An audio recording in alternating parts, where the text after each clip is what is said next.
Uranus er gået i tvillingernes tegn, og det giver os en helt ny kollektiv energi i forhold til Uranus i Tyren, der havde en mere, altså hvis man kan tale om ro sammen med Uranus, det kan man nærmest ikke, men det gav os alligevel en mere sådan rolig og en sådan, nu gør jeg også sådan her, altså der var noget tyngde i den energi. Nu hvor den altså står i tvillingerne, så er det en hurtig energi, det er en nysgerrig energi, det er sådan en fuldkommen elektrisk energi. Og det skal vi lige vende os til, og det skal vi både vende os til kollektivt, og det skal vi vende os til i vores egne personlige liv. Uranus bringer det nye. Den beder os om at tabe ind i en ny frekvens, og den beder os om at åbne os for det uvisse. Det er altså noget med at kunne gå ind i feltet af muligheder og åbne sig for, at der faktisk kan ligge noget til dig, der er langt mere aligned med dig, med dit højeste, reneste, bedste, end du kan forestille dig. Det er rigtig interessant at kigge på, hvilket hus Uranus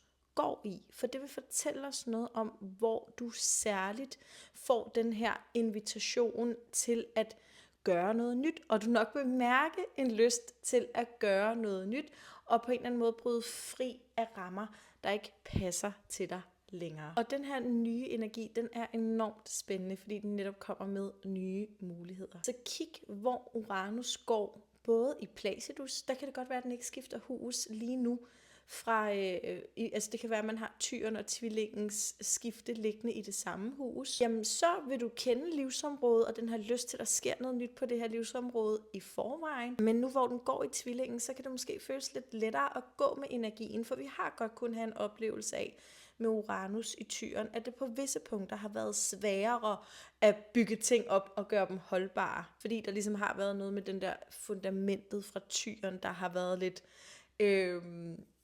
elektrisk med Uranus' indflydelse. Så tvillingens energi, den er let, og den er hurtig, så Uranus' energi kan få lov til at arbejde på samme hurtige måde. Hvis den skifter hus for dig, så vil du helt sikkert mærke en forskel. Det kan være, at den gør det i Placidus på et tidspunkt i løbet af de her 7 år. Det er jo så forskelligt, hvordan vores huse ser ud i Placidus.